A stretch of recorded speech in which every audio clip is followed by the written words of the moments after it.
Good morning. Good morning, everybody. Oh, look at there, I'm right on time. Oh my gosh, I totally forgot yesterday was Thursday, and I was supposed to do this last night at 8:30 p.m. And so my apologies to everybody that was waiting. Man, y'all should have messaged me and said, Mary Jo, you're not live. Anyway, I totally forgot it was Thursday, so I apologize, but I do not want you guys to miss out on these client reviews for the week because, of course, I had more awesome meetings this week. Good morning, Tina. Good morning, John and Steve. Torgerson Farms. Good morning. All right. So let's get started. Okay, I have one client, one new client. So I kind of mix, when I do these, I kind of mix existing clients with new clients. So you're gonna hear me talk about both. But before I get started with the clients, I just want everybody to know, because there's new people and they don't know where to go to get my books. And so I hate to be soliciting because I know that you guys are here for information. But if you want Farming Without the Bank, just go to farmingwithoutthebank.com or go to withoutthebank.com. Either place, you can get all of these. The people that are reading, all of them, get it, get it, get it. Also, there is a new podcast out this morning.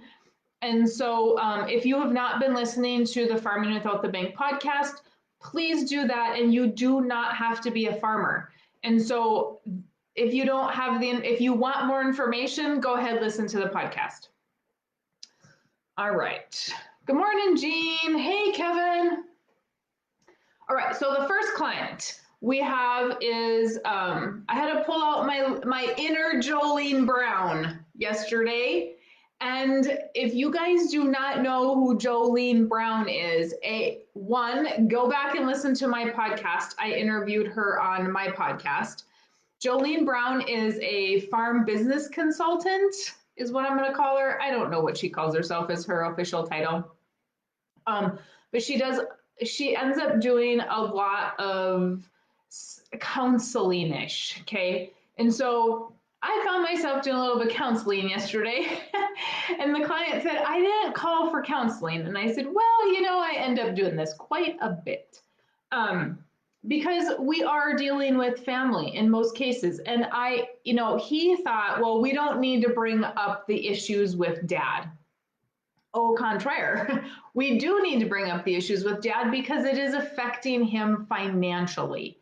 And so that was super important for me to know because this guy is working off the farm.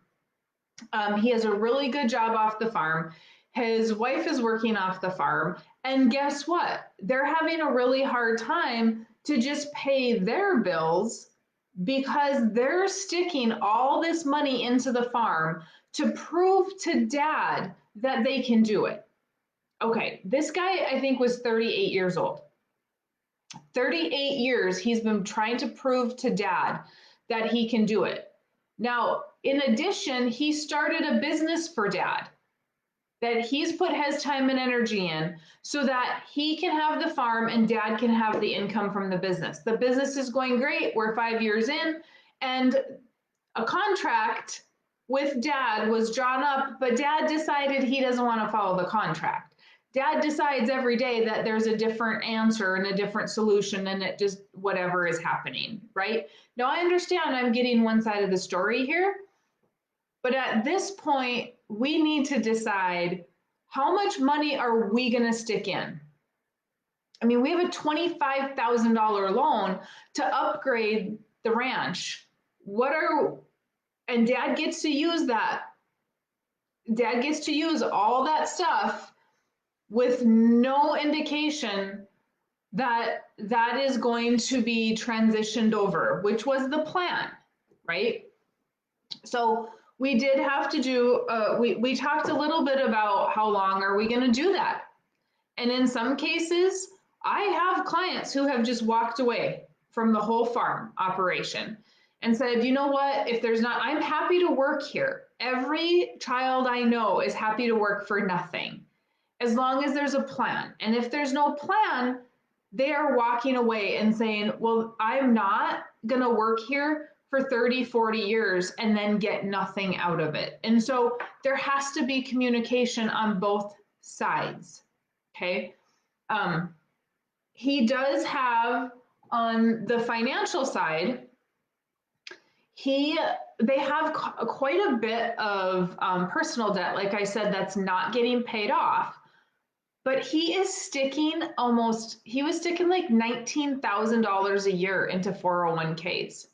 So it was like 14 something a month that he is sticking into his 401k from his great off the farm job, but then he's paying credit card debt and he's got car loans and he's got farm loans and he's got all these loans at anywhere between 4.5%, 5.5%, 6%, and 18% interest. I go over this weekly and it seems like it's just repetitive stuff that we do because that's the noise that we hear. And so why are we paying all that? Why are we putting all that money into retirement when we could be paying debt with it, when we could be putting it into a life insurance policy, using that to create retirement and pay it back there? So that was something, and he came to me and said, well, what if I take a 401k loan? And I honestly am not the expert on 401k loans. I've never taken one because I don't have a 401k.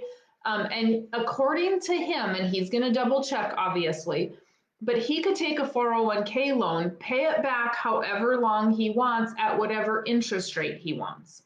And so I said, well, that's awesome, right? Because what is that going to do? That is going to create some cash flow for him so that he can pay that off longer. I mean, it's none of that stuff is stuff that he's going to sell or need to replace or whatever in 10 years.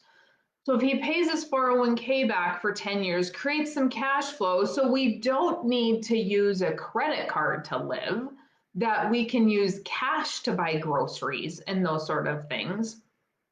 And then reduce what he's putting into his 401k and move that over to a life insurance policy. And it was really funny because he said to me, well, I thought after reading your book, you would just tell me not to put any money into my 401k. Because I said, well, take your match and then put the rest in to a life insurance policy and stop over contributing, right? If that's what you want to do. Because obviously I can't give advice on what to do with your financial planning 401k stuff. And so he said, well, I was just going to stop altogether. Why would I want to put any money there? Well, that's your call. If you want to do that, most people want that free money, even though it's typically not free, because there are fees and all those other things inside of that 401k that tend to eat that up. But if you want that, great, go ahead and take it, right? But we don't know if, I'm not going to tell you to do that. If that's something that you want to do after you read the book, fantastic.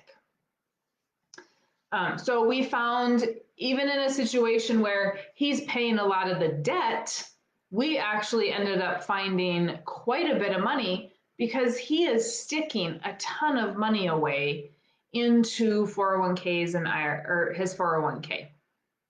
And then we can borrow from the life insurance policy to pay off the 401k if we need to. We can borrow from the life insurance policy to pay off some other debt if we want to. We can borrow from it to operate, whatever it is. I talked to another gentleman that is starting a nonprofit farm for veterans to really kind of rehab them when they come out of the military. He himself was in the military, and apparently there's just zero exit strategy for the military, which we see.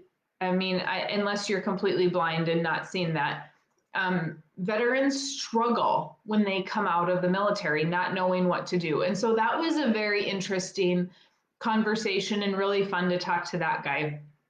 But even more important, like, because he's just starting this farming operation to create a nonprofit. He's building venues to have weddings and really a destination spot, corporate retreat type stuff. He grew up on the family farm, but on that side of the story, it's very interesting that he has his grandma put it in a trust, okay? And the trust was so awful that somebody outside, some distant cousin of hers was the trustee, not paying attention to the trust. So the dad was paying all the taxes, upkeep on the farm, but none of it was his. It was in this trust. And eventually it would go to dad and the sisters and the other siblings and aunts and uncle or cousins and those sort of things, right? Because the trust was supposed to get handed down. But because the trust was not being managed and there were expenses in the trust, it ran out of money.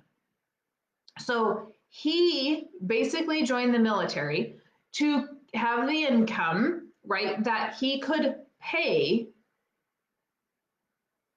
I'm not sure if that part of the story is, if I'm remembering correctly. Anyway, he paid for all the probate fees and to buy all the relatives out of that trust, so that and the attorney fees to dissolve the trust, because it's not that easy to just dissolve a trust.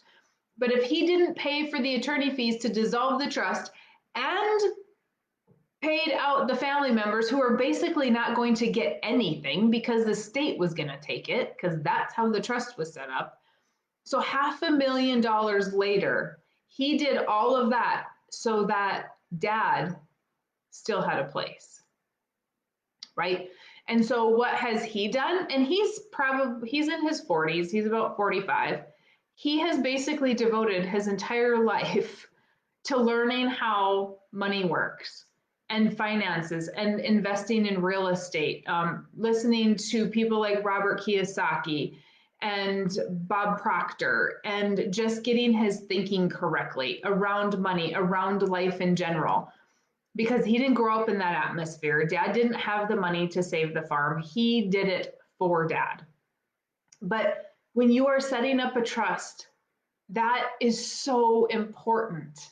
And then you see family and distant cousins that are going to have nothing to do with it. State's going to get it, but yet they want their top dollar when you come to try to save it.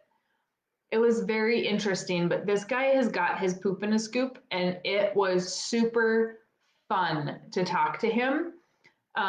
Apparently, the local college is now teaching a course on how to dissolve trusts because they have learned a ton from him and they didn't know how to do it before. So he's taught a lot of attorneys a lot of stuff.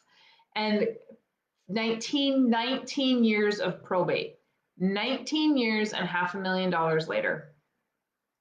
Huge deal. Huge deal.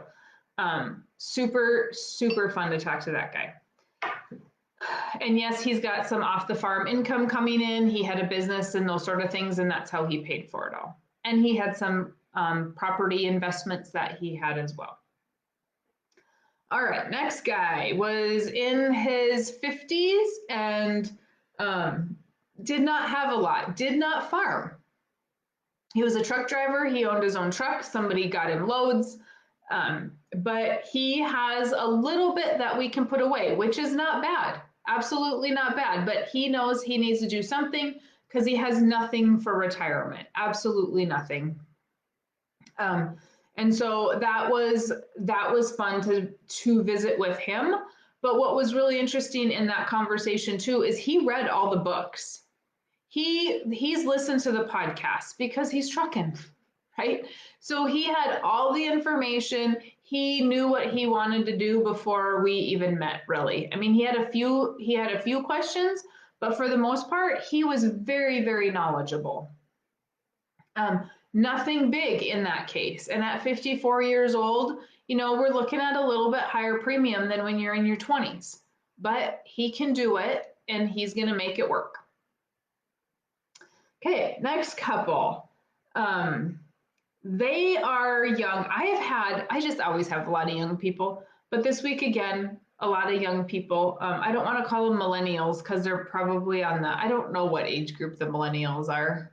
They'd probably be millennials, right? 29, 24. So if that's the case, I've had a lot of millennials this week, but I love them. So they're not married yet, but she had to buy land for her dad. So once again, family was selling, dad could not afford it, bank wouldn't lend him the money to do so. So she went to FSA and she bought it and she's farming it. But it's really interesting because she doesn't farm with dad. She doesn't really do anything with dad because dad is doing it backwards a little bit financially, right? He's buying things to avoid taxes. He's in trouble. He can't pay all his bills. He can't pay all his line of credit. She's had to do some other loans for him that he is paying. And so she is working her tail off. She has cattle, she farms, and she's farming and has cattle. She doesn't just run them with dad and say she does it. She's farming, she has cattle, she has 2 off the farm jobs because she refuses to be in the same financial situation that he's in. And it's funny because she's 24, and she said, when I'm 40, I don't want to be in that situation. So once again, don't tell me that our millennials are not paying attention. They are paying attention to what was happening to you. They are paying attention. So if you are mom and dad, they're watching and they don't want that struggle. And they're not just saying, oh, okay, well, that struggle is just what it is. Nope, that's not it. My generation, if my parents struggled, I'm like, well, that's just how it is. That's what we can accept. And the younger generations are saying, no, no, no, no, I don't want to do that. That's silly. We don't need to do that. And so that was really interesting. The other thing is they had restructured some of her loans so that because she had a bad year last year. Her corn got hailed out. And this irritated me as well, a little bit. Now, it's not just an agent's fault, but she did not know that multi-peril was not hail because the agent didn't tell her, didn't go over it, and obviously she didn't ask and didn't dig into it. And so if you sell crop insurance, please be transparent with your young farmers, especially if they're kind of on their own. They don't know these things and they don't know to ask these things, okay? I give so much information in my meetings, I open up the fire hose on people and they leave and they don't really know where to go from there. But I don't ever want a stone left unturned so that they come back and say, well, you didn't tell me this, right? So I'm going to try to go over as much as I can, but if you are the person buying something, don't be scared to ask questions. Oh my gosh, I got questions this week that I have never gotten before because people have really educated themselves, and that's okay. I'm happy to answer those questions. I have the answer. So she got hailed out, couldn't make her line of credit payment, I think. And so they restructured some of her loans. Well, guess what loan they restructured? Her cattle loan. And they took cows that I think her cows are like 5 years old, and they stretched that loan out to 7 more years. No, no. So her payment is really supposed to be $10,000 less this year. And she said, I still plan. She said, I had a good year. I didn't get hailed out. Like everything's good. She's making good off the farm income. She said, I plan to still pay what I was paying. And so there are times when I tell you, do not overpay on debt because we don't want, why give all that liquid money to the bank? But in this case, pay that off. Why? Because you don't want to be selling cows that you still have a loan on. This drives me crazy when I see banks restructuring cattle notes, or when you guys want to restructure a cattle note, or they wrap a cattle note up into equipment and they stretch it out for 5 to 7, 10 more years, and those cows are ready to go to the sale barn, right? If you're done using that cow and she's not calving anymore and she's not producing any income and you still have a loan on her, how is that going to work? How is that going to pay for itself? So please don't ever restructure a cattle note, or if you do, try to pay extra on that note, because we don't want to be paying for cows that are gone. Okay, so I was really happy that she was paying extra on that, but then everything else I was like, okay, let's not pay extra on any equipment, especially on a loan that dad is paying. Like, let him pay that loan, and then we've got some money to redirect into the life insurance policy and still be able to borrow from that and pay it off, probably at a smaller interest rate. Let's see.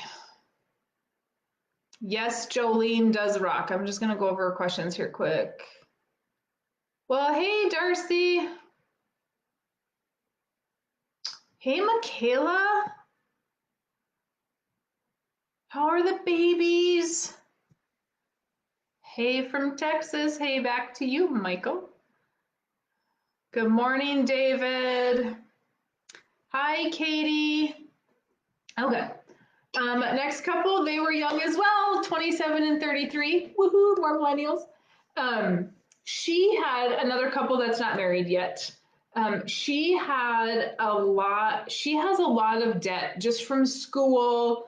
And then she didn't have a job for a little bit, so we lived on some credit cards. And so she's got a lot of debt. And their question was, can we use his money to pay off my debt? Sure, absolutely you can. And if you want to do that, just make sure you pay him back, right? So I don't care how long it takes you to pay him back, but let's say that you have $30,000 of credit card debt. Well, you can pay him back at whatever rate you want, but now that payment to him, you were paying it to somebody else. You're either paying it to credit card companies, student loan companies. She had an orthodontist bill. So you're either paying it to them or you're going to pay it to him. When you pay it back to him, where does that money go? Into a premium payment for a life insurance policy. Because otherwise it's just sitting in savings.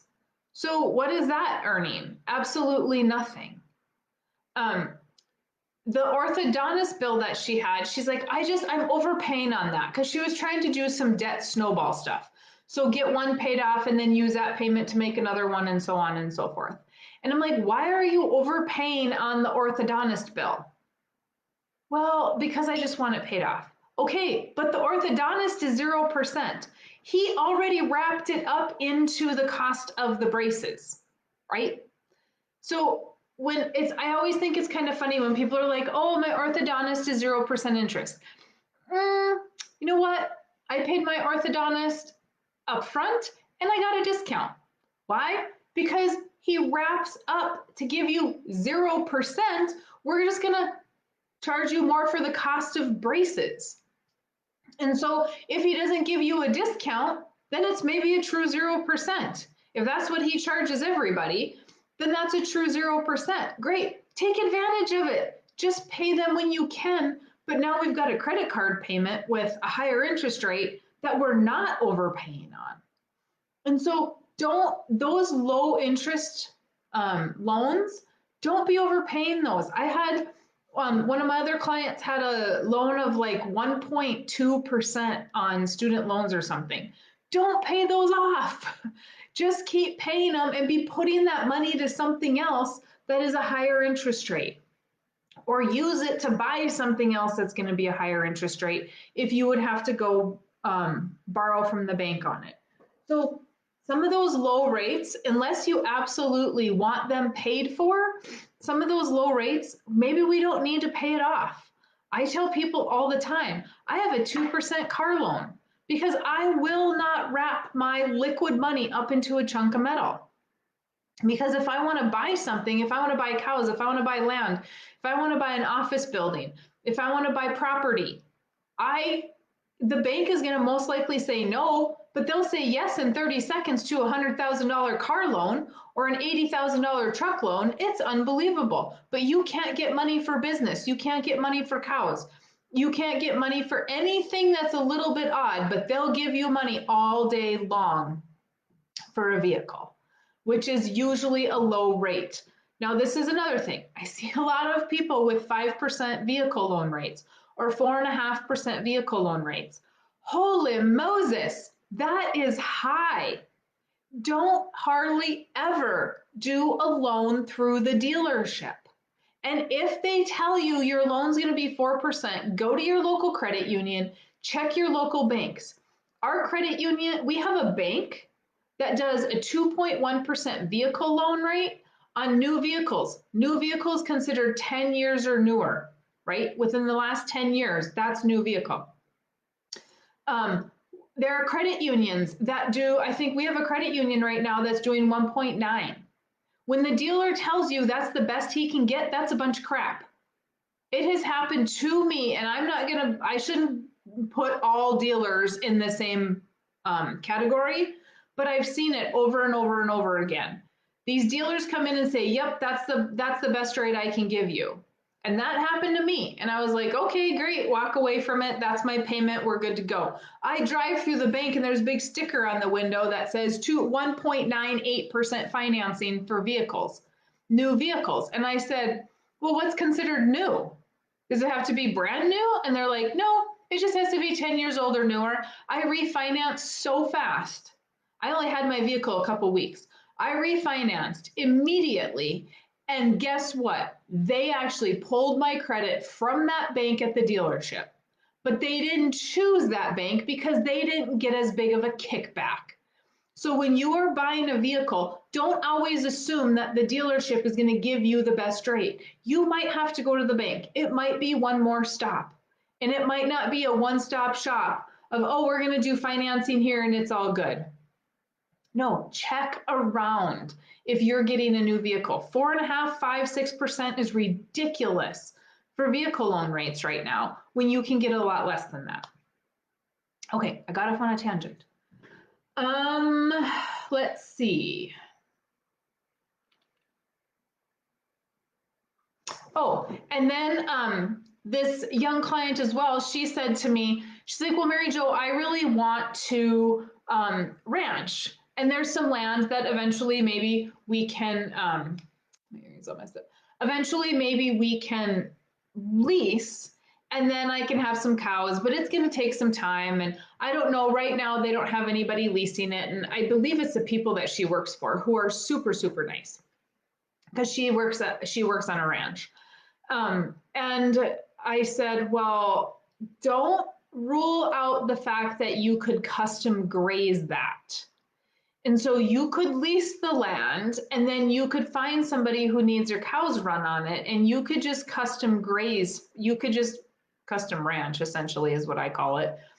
But you don't have the risk. You're getting paid per cow, per calf that hits the trailer, right? Is usually how that works. And you don't have the risk, but you have the opportunity to ranch and make some of your own money.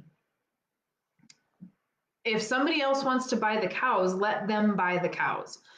And so she had not even thought of that. I actually shared that strategy twice this week, and she had not thought of that. And so don't rule out the fact that just because you don't have the money means you can't do it.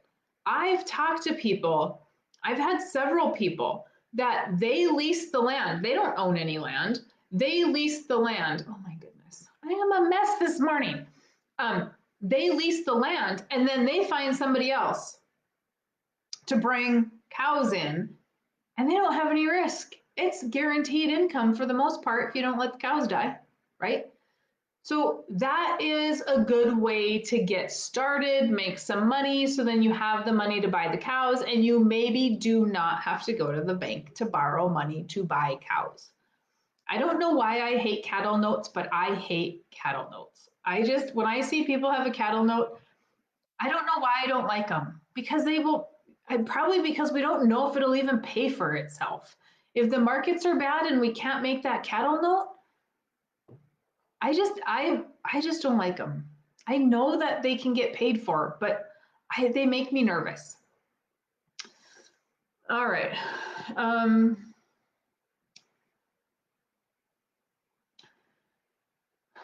Next couple. I had a couple of these people this week, but this couple in particular, her husband said, I think you just need to cancel the appointment. There is no help for us. We don't have any money. We are in an absolutely terrible situation. We can't even do anything now. Why would we waste her time? And he wanted her to cancel the night before. And she's like, no, I think we should just keep it. And so I'm glad that they did, because they really came in thinking, oh my gosh, we are the worst of the worst. You have never seen anybody. I'm sure you're not going to be able to help, but we're here, right? And they're not that bad. Do they have a lot of debt? Yes, they've had 3 really bad years, again, with cattle. They have had an opportunity where they've had some personal loans and people have tried to help them, or not tried, they have helped them. And so that's good. And what did he do? He went and got an off the farm job with a steady income that's making more than he was making off the farm before, but he's had to sacrifice. And so if we have that much debt, kudos to them for not wallowing in it and saying, well, we just can't do it and poor us. No, he bit the bullet. He went and got an off the farm job. I'm sure he does not get up every morning excited as all get out to go there, but he's going there. He's making good money. They're going to restructure some loans so that they can get everything paid off. Okay. They had some loans that I want gone. Like I looked at it and said, I don't like those. They're not comfortable. Let's get rid of them. They were also running the strategy. Do we buy the cows back from, because they had somebody help them out by buying the cows, and they're basically custom grazing, right? Do we buy the cow, or they've got the cows on shares, sorry. So do we buy the cows back, have a cattle note, because then we'll make more money? Okay, that's great, but now we're also taking on more risk. So if we restructure everything, and I think we're saving like $24,000 a year, right? So we restructured everything to save $24,000 a year. Then we go back and have a cattle note of $24,000 a year. Because we bought the cows back, we didn't really get anywhere, except knowing that we have 100% of calf sales, and then their profit should be $20,000 a year if we can sell calves at $800 a head, right? Can we sell calves at $800 a head? Can they go worse? Can we get ourselves back in trouble? Should we do some custom grazing? Should we just keep doing shares? What should we do? They also had a guy buy some land from them, and he is more than willing to give them that or sell them back that land. Well, I really liked that idea just based on their numbers. We could buy that land back and let that guy owner finance you, because he's already helping you with the cows. So let that same guy owner finance you. He'll probably do that all day long. So we had a lot of super good options, and they listened, and they are going to make the right decision for them, right? Did we find money to get started? I don't know. I said, I want to wait until all the calves are sold in October. And then once you sell all the calves, I want to know what we have left. And then we're going to figure out what we need to pay off first and what that's going to look like going forward. Okay. So we're going to be in touch again, but we're not starting anything right now. No way. No way do they need any extra debt just because I'm sitting here in front of them. So those of you that think, oh, Mary Jo's just going to sell me something, oh no, I won't. If it is not right for you, I am not going to be selling you a thing because you need to wait. I had another gentleman this week that said, I said, well, right now, I don't see any money coming in. And he's like, oh, well, I'm going to make X amount more this year because of, for whatever reason that I did not know, because I didn't obviously ask enough questions, which I ask a lot of questions. So if you're holding something back, let it go when we're in a meeting. But then I was like, oh, okay, well, then we can start. But again, we're not going to start till like December because I want to know what's going to happen between now and December. You have grain to sell, you have cows to sell, right? Or if you are harvesting, I had a guy this week that if we're harvesting and we're not actually selling grain till May, June, and July, well, how are you going to pay for a premium? If you want to start now, your premium is going to be due in December, January. You already are pushing other payments back because they're all coming January, February. You're not selling it till May, June, July. So we kind of have to sometimes get our timing right depending on what's going on with the finances. Okay. So anyway, just do not think. There are times I can't help. There are times I can't help.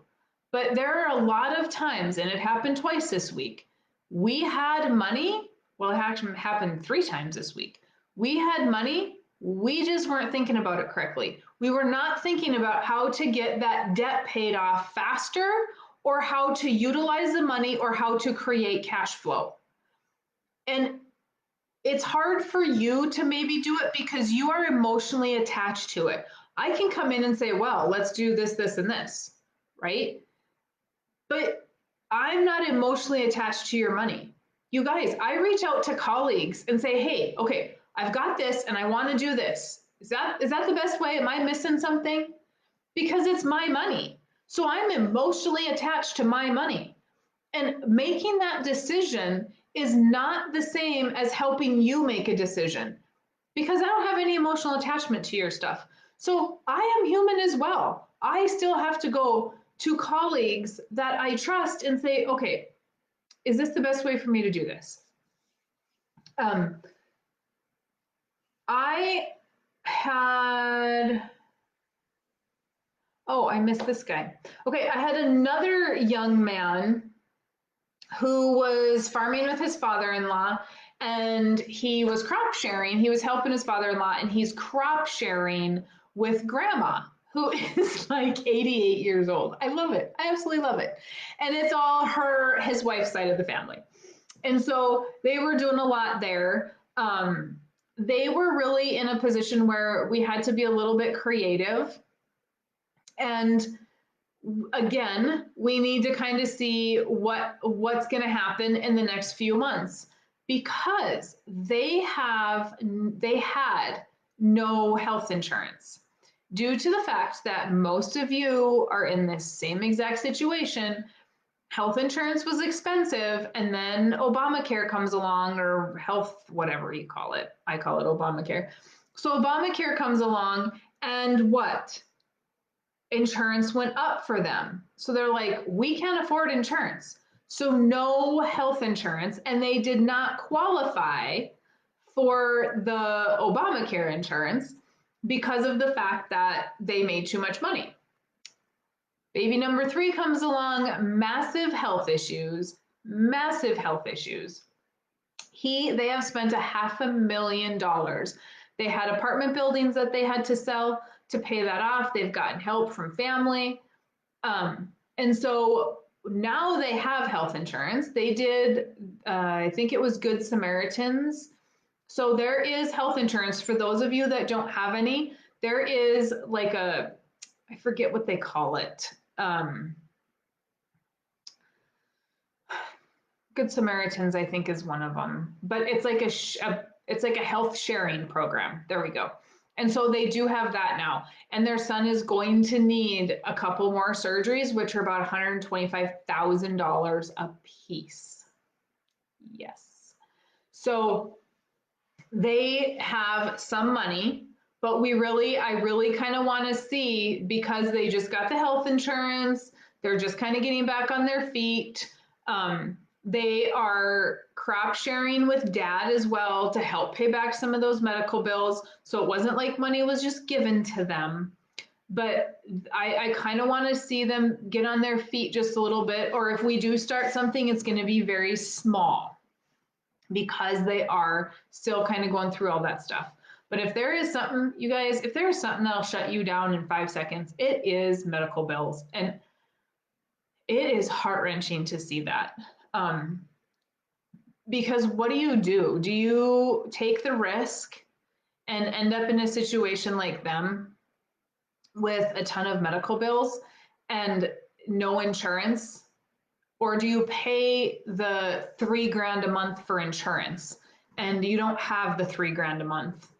I don't know. I don't know what the answer is. Obviously, we can't, something has to be worked out, but it's tough. It's very tough. I had another gentleman this week that we refinanced some of his stuff as well. And he's got a little more cash flow because, well, we didn't refinance, he refinanced some of his stuff to make his loans a little bit different. He's coming to the end of a few loans. So he's got a few loans that are going to be paid off shortly in the next 12 months. And so what are we going to do with that money? We were used to paying it. So now that can go into a policy. So again, maybe won't start right away, but should be starting in the very near future. He too has family. They have 3 kids and then him and his wife. And so the wife and 2 of the kids, so 3 of them, need medical attention on a very regular basis due to some blood thing. So, oh my goodness, that is expensive. So they do have insurance, but it's not covering absolutely everything. And so we have to have money there as well, and always think of that. So it's not just, oh, what's going on with my finances, right? What's going on as a whole? And I am asking all those questions.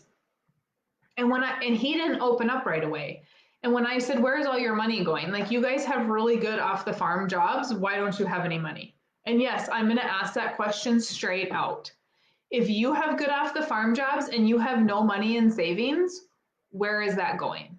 Based on your numbers, if you are borrowing everything for a line of credit and you're not using any cash, where is that money going? And one client this week did have a situation where the spouse racked up like $50,000 on credit card bills, and the other spouse didn't know about it. So that's an issue, right? That's another Jolene Brown moment of saying, whoa, like, that can't happen, because that sets you back and you are constantly starting over.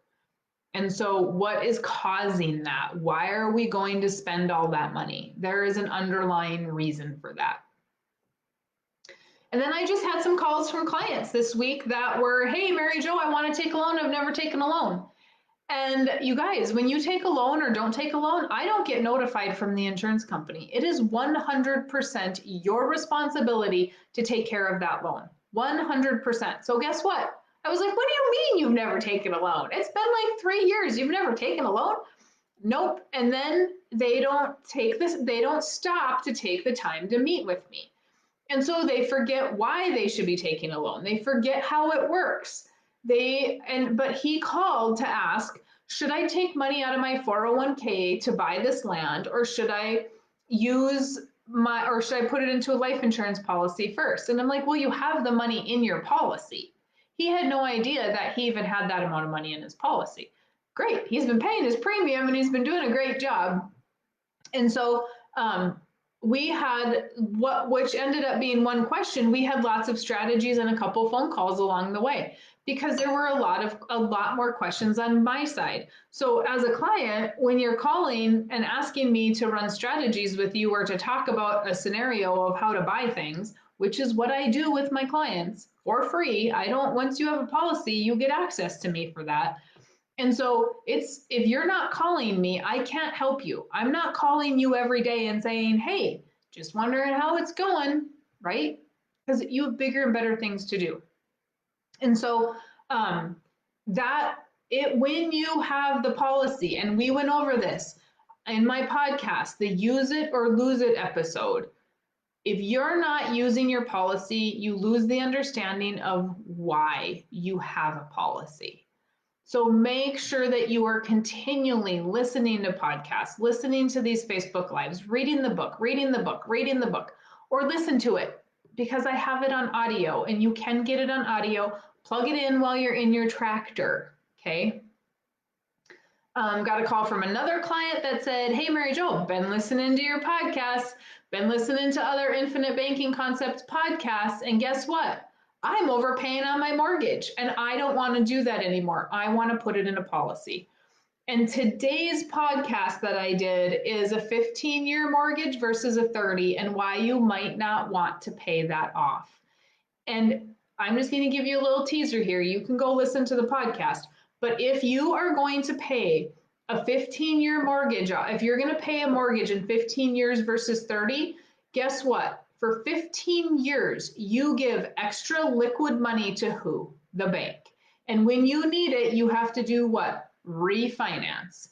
And I had a client this week that had a bunch of debt, and what did they do? They refinanced his loan to wrap his unpaid line of credit up into his land, which is a great strategy, except that line of credit was supposed to be for operating expenses, right? So now we've stretched them out another 20 years. Gives him liquidity, but he had all the land paid for because he probably paid extra and got it paid off as soon as he could. But then he had to go back to the bank, pay a loan fee, pay for an appraisal so that he could get access back to that money. So if we can do a 30-year mortgage, take the difference and put it in a policy, why wouldn't we do that? And I actually did calculators on the screen for my podcast today. And so if you go to YouTube, you will see that on my YouTube channel. I think it's Mary Jo Irmen. You will actually see the numbers and why it makes sense to do that. And then another client who was just wondering if she can look at her illustration and what's that illustration look like. And I'm like, what do you mean you're not paying your minimum amount of money? So again, another client that I've reached out to and said, hey, let's set up a time to talk about 3 or 4 times, and she will not set up a time to talk to me. So if you guys do this, it is your responsibility to continue to learn it. I don't babysit your stuff. I am not a babysitter. This is you becoming the banker, not Mary Jo being the banker for you because I'm awesome. No. You're already giving all your stuff to the bank and saying, hey, run my operation. No more. And I've had a couple of people, I had one this week that said, well, the bank just keeps giving dad money. And so they overlent and now they're pulling back because the feds are coming in and saying, hey, you don't have enough collateral. Okay. Yep. The bank's giving dad money. The accountant is telling you to buy things to avoid taxes. And who wrote the check? You wrote the check. You're the one that makes the ultimate decision. The client I had this week, that had quite a bit of debt.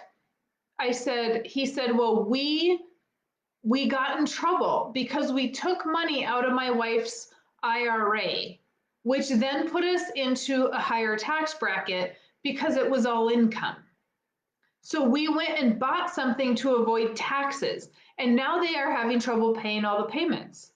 And so I put all his numbers in the calculator, and guess what? He bought $20,000 of stuff to avoid taxes, But by the time he's done paying it to the bank, so he bought $20,000 of stuff to save 5,000 on taxes, and then he's going to pay the bank 3,000 in interest. So he saved 2 grand. Just pay the taxes. If you don't need stuff, why are you racking up a bill? That absolutely does not make sense at all. At all. If you buy something, it is not a dollar for a dollar. You might be spending a dollar to save 24 cents. That is how that works when you buy things to avoid taxes. Don't do it. It absolutely doesn't make sense. I also have a podcast on that. And so, what gets us into trouble? Buying things to avoid taxes and then not having the money to make the payment. So, we are deciding, who do we like more? The banker? Or who do we hate more? The banker or the IRS? Well, in most cases, we hate the IRS, and then the banker comes in and says, hey, you're not making your payments, we're taking it back, and then you hate the banker. And at the end of the day, who wrote the check? You did, right? It is a three-prong problem, and it stops with you. You have to change that thought process. And believe me, I have bought things to avoid taxes. And I looked at my tax bill and I said, what do you mean I didn't get a dollar for a dollar? That's not how that works. I had no idea until I looked at the numbers and I thought, well, this is absolutely asinine. Why would have I bought that? And I have never done it again because it doesn't make sense. If I'm going to spend a dollar to save 30 cents, that other 70 cents, I could have just kept it. Right? And I could have used it for operating. I could have used it to buy a piece of equipment. I could have used it to buy cows. But instead, we go borrow money and pay that in interest to the bank. Does it make sense? Does it make sense? Accountants are there to try to save you money, but it doesn't always work. My accountant says, don't buy stuff to avoid taxes. Right? There's a handful of them out there. I swear there might not be there's more than one, but there's not a lot of them because you go in and you want tax savings, but they're not showing you the whole picture, or they're not thinking of the whole picture because they want to be a hero. Okay? Don't be buying things to avoid taxes. Just pay them. Hey, Jeremiah, how's it going? Well, good morning to you too from North Dakota, Brian. Hey, Charlesy. How's it going? Okay, that was my meetings for the week. Look at there. I got it done in an hour. I'm sure there is something I forgot. But if you have the book, here's the deal. If you have the book and you don't have the audio and you have only read this once and you are driving all the time or you're doing something all the time, go get yourself the audio book so that you can download it onto your phone and you can be reading it or you can be listening to it all the time. Wealth Without the Banker Wall Street. That one is on audio as well. And so go ahead and get that one as well. If you are not a farmer, great. If you are a farmer and you have a 401k or you're paying for kids' college, get those books because they are important. Nelson's is on audio as well, and you can go to infinitebanking.org and you can get it there. So if you guys have any questions, now is the time to ask those. I have a meeting in 6 minutes, but I do have 6 minutes to answer any questions that you have. Otherwise, listen to the podcast. You can go to Farming Without the Bank /store, and you can get some other things there as well, like the farm finance conference. That was a 2-day conference. We recorded the whole thing. You can get the videos for the conference there. I feel like all I do is sell. Sorry. But it's so important to read the book. So important because you understand it. Um, hey, Matt. Yeah, right. It doesn't matter if you're a farmer, a contractor, a business owner. It does not matter. The advice is always if you're a business owner of some kind, farm, whatever, it's always go buy trucks or go buy equipment or go buy tools to avoid taxes. You are not saving anything. You are if you need it, that's a different story. If you don't need it, why on God's green earth are you buying things? And it just makes my head spin, especially when people know better and then they keep doing it. And the farmers I talk to that have money, because there are farmers that have money, even in the economy of today, there are farmers that have money. And guess what? None of them buy things to avoid taxes, or very few of them. Um, or they're buying it knowing that they can make the payment, right? If you want to buy it to avoid taxes because you need it, great. But you better be darn sure that you can make that payment. Because if you can't make the payment, that's when we get into trouble. Currently working on getting some debt down to get started. Running used equipment. Yeah, there's nothing wrong with used equipment. There's nothing wrong with new equipment either, as long as you can make the payment. It's buying used equipment and not being able to make the payment. That's the problem. Just stop buying. I don't care if you buy used stuff and can't make the payment. A lot of people say, well, it's used and so it's better because it's cheaper. Well, yes, but you still got to be able to make a payment, and not just a payment to the bank, you guys. If you used cash from your checking account or your savings account to buy a piece of equipment, to buy cows, to buy whatever, are you paying yourself back plus interest? Or are you stealing from yourself? You have a payment back to yourself. Don't forget about that. You were the banker in that scenario. Make sure you pay yourself back. Can you afford to pay yourself back? Do it. If you were willing to pay the bank a 5-year or 7-year payment on a piece of equipment, be paying it to yourself. Okay, you guys. If you need anything, message me here, email me, maryjo@withoutthebank.com, and I am happy to answer those. Otherwise, I look forward to visiting with some of you. Looks like I get to talk to one of you in November. So I look forward to visiting with you, but please do let me know if you have any questions, comments, whatever, and I'm happy to share those. Hey, have a good day, you all, and thanks for hanging in there with me the whole morning.